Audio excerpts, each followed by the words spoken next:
நான் இப்ப மைக்ல இந்த டைரக்ட் இதை போட்டுருவேன். அப்போ நீங்க பேசுறது எனக்கு கேட்காது. ஓகேயா?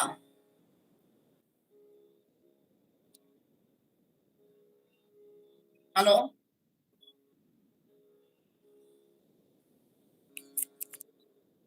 ஓகே. ஓகே.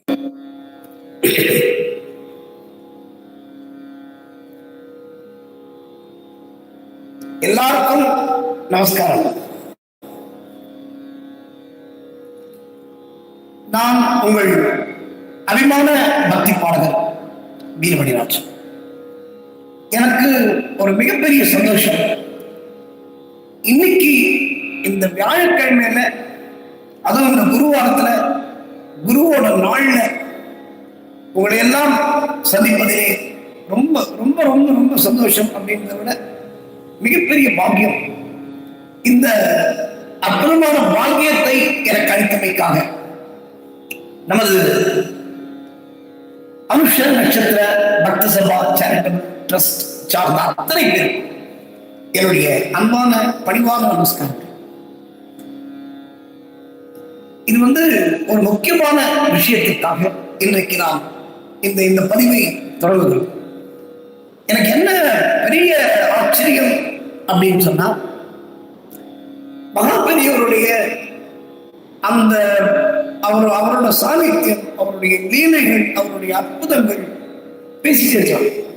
இதுல அடியனுக்கு கிடைத்த ஒரு மிகப்பெரிய ஆசீர்வாதம், மகாபெரிவாள்கிட்ட கிட்டத்தட்ட நான் சொன்னது ஒரு 40 வருஷத்துக்கு முன்னாடி, 43 வருஷத்துக்கு முன்னாடி எனக்கு மகாபெரிவாள்கிட்ட ஒரு மிகப்பெரிய ஆசீர்வாதம் கிடைத்தது.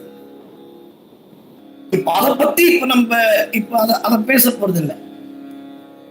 ஏன்னா அந்த மகானுடைய கருணை மிகப்பெரிய கருணை, இது எல்லாருக்கும் தெரியும். இந்த பாட்டிலே வரும். நான் மகாபெரியவருடைய ஒரு பாடலோடு மகாபெரியவருடைய அந்த மகாத்மியத்தை, மகாபெரியவருடைய அந்த அற்புதத்தை நான் உங்களோடு பகிர்ந்து கொள்ள இருக்கிறேன்.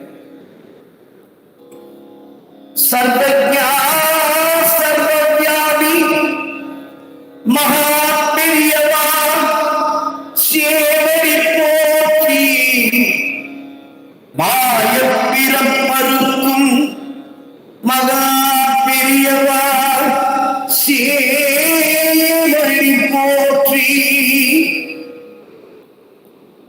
தென்னாடுடைய பெரியவா சரணம், எந்நாட்டவர்க்கும் பெரியவா சரணம். காமாட்சி தாய்மடியில் சீராட்சி புரிந்து வரும் நம் காமக்கோடி தரிசனம், காமக்கோடி தரிசனம் காண காண கோடி புண்ணியம். பாரிஜாத நறுமணமே பரவும் சிப்பாரமே, சதுர்வேத கீதமே அந்த சங்கரனை பாடுமே. மௌன நிலையாலே இந்த புவனம் முழுதாண்டு சிவனாத்திருக்கோலம், சங்கரி புகழ்கோலம், கொடிமர கனி உள்ளம், கோபுர திருவுள்ளம், நம் திருக்காட்சி முனி உள்ளம், தீபத்தின் ஒளி வெள்ளம். அந்த காமாட்சி தாய்மடியில் சீராட்சி புரிந்து வரும் நம் ஜெகத்குரு காமக்கோடி தரிசனம் காண காண கோடி புண்ணியம். எல்லாருக்கும் நமஸ்காரம். இது இன்னைக்கு நம்ம பேச போற விஷயம் மகாபெரியவருக்கு ரொம்ப ரொம்ப மிகவும் பிடித்தமான ஒரு விஷயம். மகாபெரியவர் அடிக்கடி சொல்லுதுண்டு, நம்ம தெய்வத்தின் குரல் படிச்சவர்களுக்கும் தெரியும். மகாபெரியவருடைய அந்த உபன்யாசங்களை கேட்ட அந்த கால பெரியவர்களுக்கெல்லாம் தெரிந்திருக்கும். மகாபெரியவா திருப்பி திருப்பி தன்னுடைய உபன்யாசத்தில் ஒரு 2 விஷயத்தை வலியுறுத்தினார். அடிக்கடி மகாபெரியவா பேசி. ஏன்னா எனக்கு ஒரு சின்ன பாக்கியம் என்ன அப்படின்னு சொன்னா, மகாபெரியவர் பல இடங்களில் முகாமிட்டு இருந்த பொழுது, ஒரு வாட்டி நான் ஹைதராபாத்ல ஒரு முகாமிட்டு இருந்த பொழுது நாங்க அந்த நேரத்தில் அங்க கச்சேரிக்கு அங்க போயிருந்தோம். ஒரு வாட்டி பாம்பேல மகாபெரியவா இருந்த பொழுது அந்த நேரத்துல எங்களுடைய தந்தையார் அவருடைய நிகழ்ச்சி நடந்த போது நாங்க அங்க போய் அவ்வளவு தூரம் போயிட்டு மகாபெரியவா அங்க கேம்ப்ல இருக்காருன்னா அவர் தரிசனம் பண்ணாம இருக்க முடியுமா? சிவனுடைய அவதாரம், ஆதிசங்கரனுடைய மறு அவதாரம் என்று சொல்லப்படுகின்ற, சிவனுடைய அவதாரம் என்று சொல்லப்படுகின்ற மகாபெரியவருடைய தரிசனம் எப்பொழுது பார்த்தாலும் காண கோடி புண்ணியம் தான். அதுல ஒன்றும் சந்தேகமே கிடையாது. அது மாதிரி ஒரு எளிமையான மகான் வாழ்ந்த காலத்திலே நாமும் வாழ்ந்திருக்கிறோம் என்று நினைக்கின்ற பொழுது இன்னைக்கும் நினைச்சா உடம்பெல்லாம் மெய்சில் இருக்கிற விஷயம். என்ன ஒரு அற்புதமான மகான்! நம்முடைய வாழ்வை உயர்த்துவதற்காக, நம்மை உயர்த்துவதற்காக தம்மை தாழ்த்தி கொண்ட மகான். இது மாதிரி இந்த உலகத்தில் கிடைக்காதுங்க. அந்த மாதிரியான ஒரு எளிமையான மகான் தன்னுடைய எளிமையான உபதேசங்களை, அதுதான் முக்கியம். இப்போ சில பேர், நான் இப்போ பொதுவா எல்லாரையும் சொல்லல, சில பேர் அவங்க சம்பாதிக்கணும், அவங்க நல்லா இருக்கணும், அப்படி அவங்களை சுற்றியுள்ள ஒரு சில பேர் சம்பாதிக்கணும் அப்படின்றதுக்காக இந்த ஆசிரமங்களை துவக்கி நடத்துவது வழக்கம். ஆனா அதெல்லாம் இதுவரைக்கும் மகாபெரியவர் தனக்கு நிதி வேண்டும், தன்னுடைய மனத்துக்கு பணம் வேண்டும், இதுவரைக்கும் யார்த்தையுமே கேட்டதில்லை. எல்லாமே அதுவா வந்ததுதான். அப்படிப்பட்ட மகாபெரியவர் சொன்ன ஒரு 2 விஷயம் நான் சொன்னேன். எல்லா இடத்துலையும் அது ரொம்ப ரொம்ப கவனமா மகாபெரியவர் சொல்லி வருவது வழக்கம். அதுல ஒரு முக்கியமான விஷயம், பித்ருக்களுக்கு செய்யக்கூடிய காரியம் அதை கரெக்டா பண்ணணும் அப்படின்னு நிறைய பல இடங்கள் நீங்க தெய்வத்தின் குரல்லையே பாத்தீங்கன்னா, படிச்சீங்கன்னா பல இடங்கள்ல அதை அவர் நல்ல பிரஸ் பண்ணி சொல்லியிருப்பார், ரொம்ப உறுதியா சொல்லியிருப்பார். அவர் சொன்ன அடுத்த விஷயம் அன்னதானம். இந்த அன்னதானம் அப்படின்னா, நான் இது வரைக்கும் இப்ப நான் அப்படின்னு சொல்றது நான் பெருமைக்கு சொல்லல, ஆனால் எனக்கு கிடைத்த அனுபவங்கள், எனக்கு அந்த மகாபெரியவரிடமிருந்து கிடைத்த கருணை, கிடைத்த ஆசீர்வாதம் எல்லாருக்கும் கிடைக்கணும். அதுக்கு ரொம்ப எளிமையா பல வழிகளை மகாபெரியவர் சொல்லிவிட்டு போயிருக்கிறார். நாம் கச்சேரிக்கு போகும்பொழுதெல்லாம், இதுவரைக்கும் மகாபெரியவரை தரிசனம் செய்த போதெல்லாம் நான் அங்க சாப்பிடாம திரும்பி வந்ததே இல்லைங்க. இந்த ஒரு உதாரணம் போதும். நான் ஒரு முறை திருவண்ணாமலையில கச்சேரி, திருவண்ணாமலையில சிவராத்திரிக்காக ராத்திரி 1:30 மணிக்கு கச்சேரி. அந்த நேரத்திலே மகாபெரியவர் தேனம்பாக்கத்திலே முகாமிட்டிருந்தார். அப்போ நானு எங்க வீரமணி சித்தப்பா, எங்க அப்பா எல்லாரும் கச்சேரிக்கு கிளம்புறதுக்கு முன்னாடியே நாங்க என்ன பிளான் பண்ணோம், மகாபெரியவரை தேனம்பாக்கத்துக்கு தரிசனம் பண்ணிட்டு அங்கேருந்து கச்சேரிக்கு போகலாம். ஏன்னா கச்சேரி நைட்டு 1:30 மணிக்கு தான். ஆனா நமக்கு நிறைய டைம் இருக்கு. ஏன்னா நைட்டு வேலையில கிளம்புவோம், அதனால மத்தியானமே கிளம்பிடலாம். கிளம்புறோம், மகாபெரியவர் அப்படியே வழியில தரிசனம் பண்ணிட்டு அப்படியே திருவண்ணாமலை போயிடலாம் அப்படின்னு பிளான் பண்றது. இது மாதிரி சித்தர் பெருமக்களை, இந்த மாதிரி மகான்களை, ரிஷிகளை, முனிவர்களை பார்ப்பது என்பது நம்ம பிளான் பண்ணா நடக்காது. அவர் பிளான் பண்ணணும். நாங்க ஆக்சுவலா அப்போ மகாபெரியவர் இருந்தது தேனம்பாக்கத்தில் இருந்தார், அது எங்களுக்கு தெரியாது. சரி, இப்போ திருவண்ணாமலைக்கு போறோம், அப்பெல்லாம் இன்னி மாதிரி பைபாஸ் ரோடு, அந்த ரோடு இந்த ரோடுலாம் கிடையாது. அன்னைக்கு காஞ்சிபுரத்து திருவண்ணாமலைக்கு போறோம்னா ஒண்ணு வேலூர் வழியா போனோம், அந்த ஒரு வழி இருந்தது. இல்லைன்னா இப்ப இருக்கிற அந்த தாம்பரம் படப்பை வழி அப்ப கிடையாது. சரி, நாங்க என்ன பண்ணோம், அப்போ எங்க வீரமணி சித்தப்பா என்ன சொன்னாரு, சரிடா நம்ம காஞ்சிபுரத்துக்கு போயிட்டு எப்படி இருந்தாலும் வேலூர் போகும்போது காஞ்சிபுரம் வழியா தான் போயிடும், காஞ்சிபுரம் கிராஸ் பண்ணணும். காஞ்சிபுரம் போகும்போது காஞ்சிபுரத்துல மகா பெரியவர் தரிசனம் பண்ணிட்டு நம்ம அங்கேயும் திருவண்ணாமலைக்கு போகலாம். இதுதான் எங்களோட பிளான். ஆனால் அந்த மகானுடைய பிளான் வேற. அவருக்கு தெரியாது வீரமணி இப்ப இங்க வரப்போறான் அப்படின்னு. நேர மத்தியானமே கிளம்பி காஞ்சிபுரத்துக்கு போயாச்சு. காஞ்சிபுரத்துக்கு போனா காஞ்சிபுரம் மடத்துல யாருமே இல்லை, கூட்டமும் இல்லை. என்ன இது மாதிரி இருக்காத, ஏன்னா கண்டிப்பா சிவராத்திரி இன்னைக்கு. சிவராத்திரி இன்னைக்கு மகா பெரியவர் தரிசனம் பண்றது சிவனை தரிசனம் பண்ற மாதிரி. அதனால அப்படி இருக்கும்போது காஞ்சிபுரம் மடத்துல இவ்வளவு கம்மியா கூட்டம் இருக்கிறதுக்கு வாய்ப்பு இல்லை.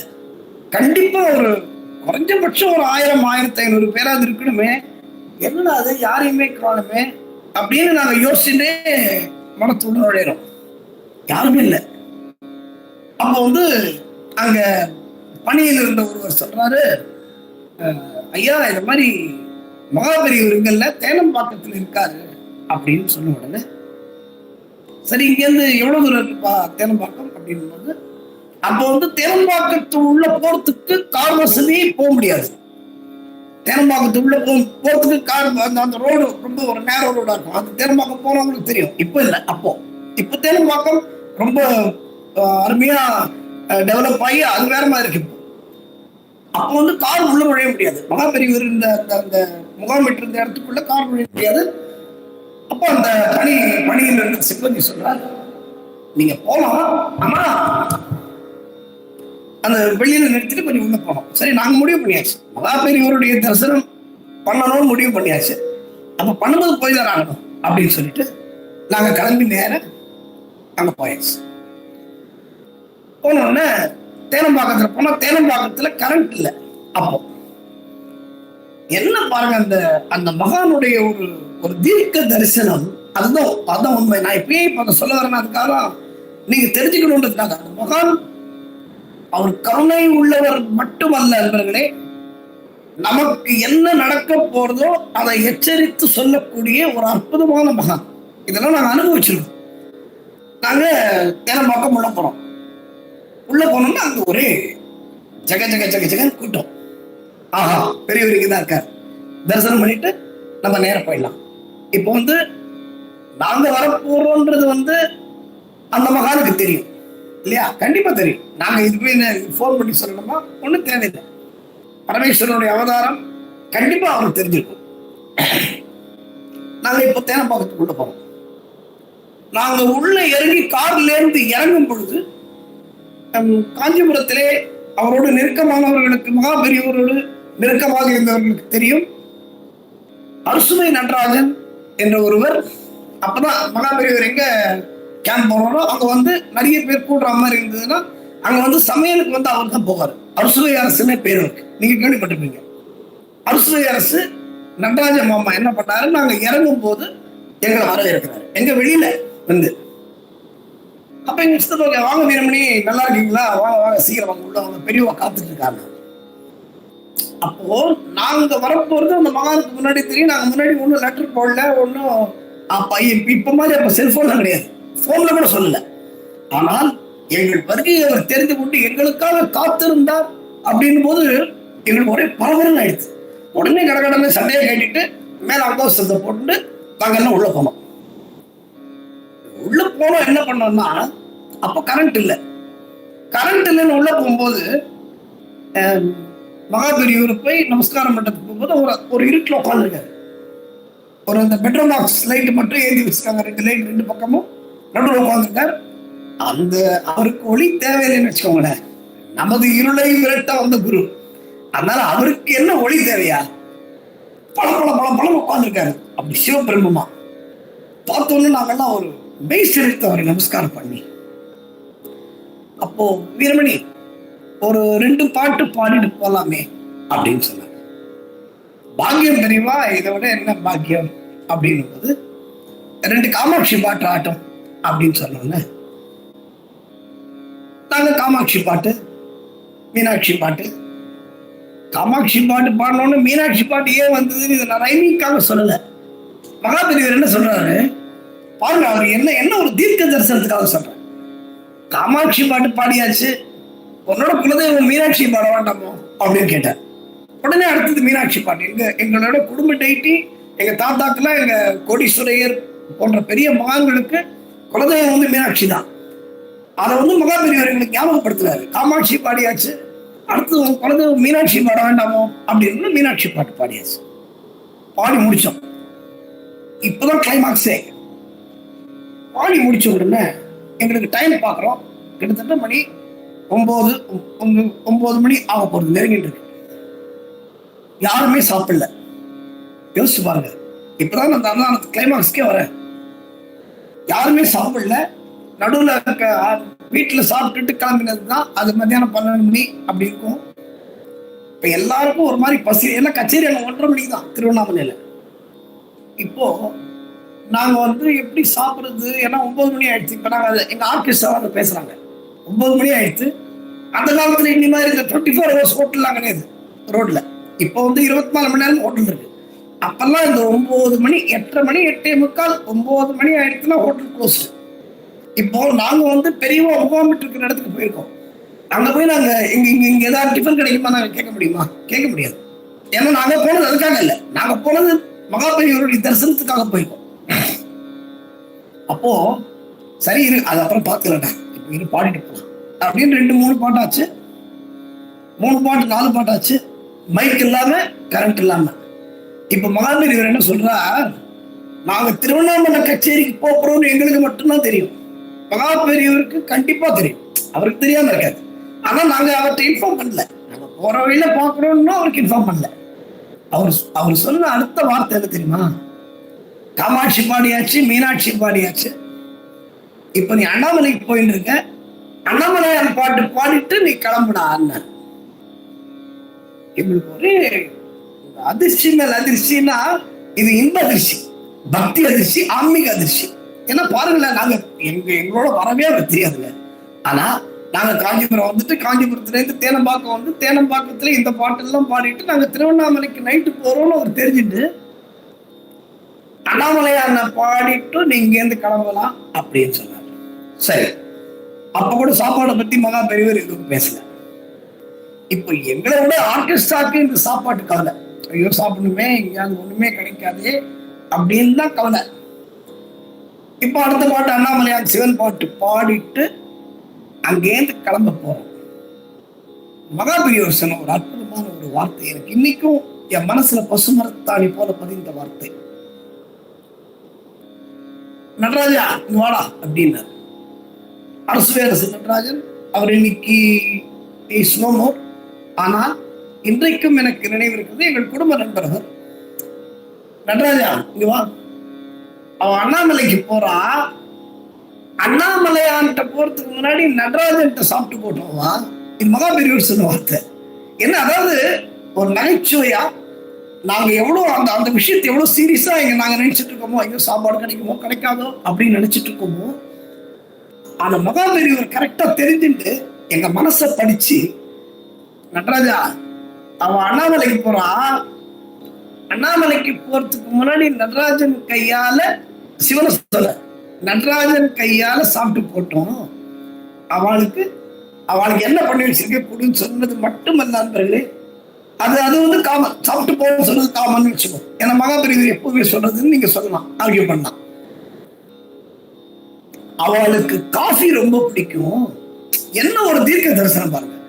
அவளுக்கு காஃபி ரொம்ப பிடிக்கும். நம்மளை பொறுத்தவரை காஃபி சின்ன விஷயமா இருக்கலாங்க. ஆனா அந்த கிராமத்துல அந்த நேரத்துல 9:30 மணிக்கு நைட்டு அவளுக்கு நல்ல ஒரு ஃபில்டர் காஃபியா அவளுக்கு கொடுத்துட்டு, பிளாஸ்க் ஏதாவது இருந்ததுன்னா அதுலயும் ஊத்தி கொடுத்தனுப்பு, அவளுக்கு வழியில ஒண்ணும் கிடைக்காது அப்படின்னு. என்ன ஒரு மகான்.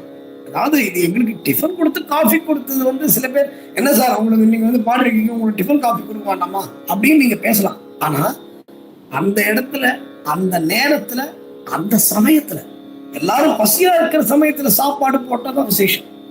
நான் நல்லா ஃபுல்லா சாப்பிட்டு வந்துட்டு, ஏன்னா நீங்க 5 ஸ்டார் ஹோட்டல்ல கூட்டிட்டு போய் நீங்க 32 ஐட்டத்தோட நீங்க சாப்பாடு போட்டீங்கன்னா எனக்கு சாப்பிட்டு பிரயோஜனம் இருக்காது. ஆனா நான் நல்ல பசியோடு இருக்கும்போது ஒரு தயிர் சாத ஊறுகாய் போட்டாலும் அதுல கிடைச்ச சந்தோஷம், அமிர்தம் மாதிரி கிடைச்ச அந்த சாப்பாடு வேற வழி சான்ஸே கிடையாது. இல்லை அந்த மாதிரி மகாபலிவர் என்ன பண்ணாரு, சாப்பிட சொன்னாரு. உடனே சுட சுட சுட அந்த தாமரை இலையில, இதெல்லாம் நாங்க அனுபவிச்சதுனால சொல்றோம், நேரம் பார்த்தோமா, நேரம் பார்த்ததுனால தாமரை இலையில அந்த பொங்கல் சுட சுட போட்டு அதை சாப்பிட்டு காஃபியும் சாப்பிட்டு ஒரு அற்புதமான ஒரு காஃபியை நடராஜ மாமா வந்து பிளாஸ்க்ல போட்டு கொடுத்து அனுப்பிச்சது மறக்க முடியாது. ஏன் சொல்ல வரேன் அப்படின்னா, பெரியவாளுக்கு அன்னதானத்துல அவ்வளவு ஒரு ஒரு ஒரு பிரீத்தி. இதுல வந்து ஒரு 50 வருஷத்துக்கு முன்னாடி மகா பெரியவா ஆரம்பித்த திட்டம் தான் பிடியரசி திட்டம். இப்ப பாருங்களேன், இப்போ நம்மள்ட்ட வந்து திடீர்னு இப்ப வந்து நம்ம பேண்டமிக் டயத்துல இருக்கோம், பல பேர் கஷ்டப்பட்டு கொண்டிருக்கிறார்கள், உணவுக்கு கஷ்டப்படுகிறார்கள். அப்போ இவங்களுக்கு வந்து நம்ம இந்த அரிசி வாங்கி கொடுக்கறது, பருப்பு வாங்கி கொடுக்கறது, காய்கறி வாங்கி கொடுக்கறது அவ்வளவு விசேஷம். ஆனா மகா பெரியவர் என்ன பண்ணாரு, இப்போ திடீர்னு உங்கள்ட்ட வந்து சார் எனக்கு ஒரு 50 கிலோ அரிசி கொடுங்க அப்படின்னு கேட்டா உங்களால முடியாம இருக்கும். திடீர்னு 50 கிலோ அரிசிக்கு யார் எங்க போவாங்க? அவன்கிட்ட வசதி இல்லாம இருக்கலாம்.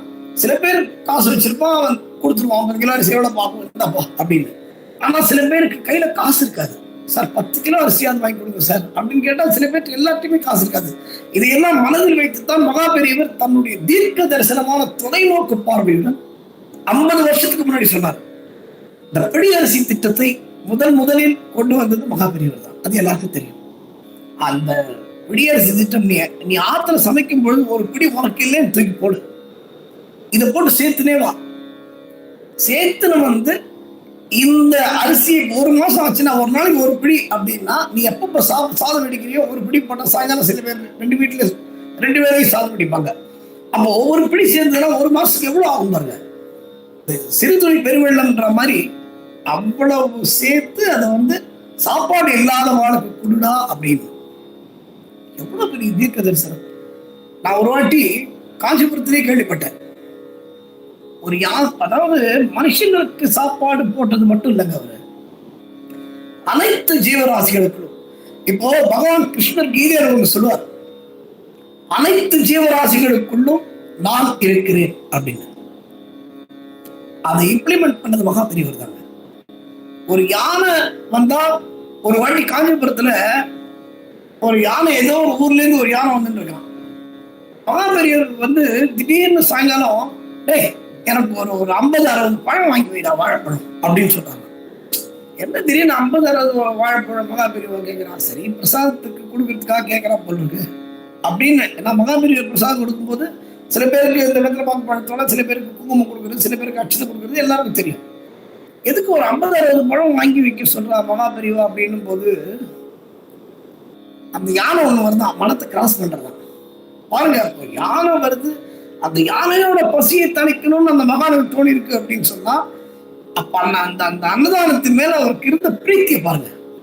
அப்போ அந்த வகையிலே மகா பெரியவருக்கு ரொம்ப பிடித்தது. ஏன்னா அவர் சொல்லுவாராம், மாட்டுக்கு வந்து பசுமாட்டுக்கு நம்ம வந்து இந்த அகத்துக்கீரை கொடுத்தோம்னா நமது முன்னோர்களை திருப்திப்படுத்துகிறது, நமது முன்னோர்களுக்கு அந்த சாப்பாடு இந்த பசுமாட்டு மூலமா போய் சேர்கிறது என்று சொல்வார்.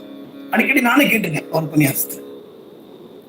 அன்னதானத்திலே மிக மிக மிக மிக கவனமாக இருக்கக்கூடியவர் அவர். இந்த ரந்தி தேவன் கதையை ஒரு வாட்டி சொன்னார், நீங்களாம் கேள்விப்பட்டிருப்பீங்க.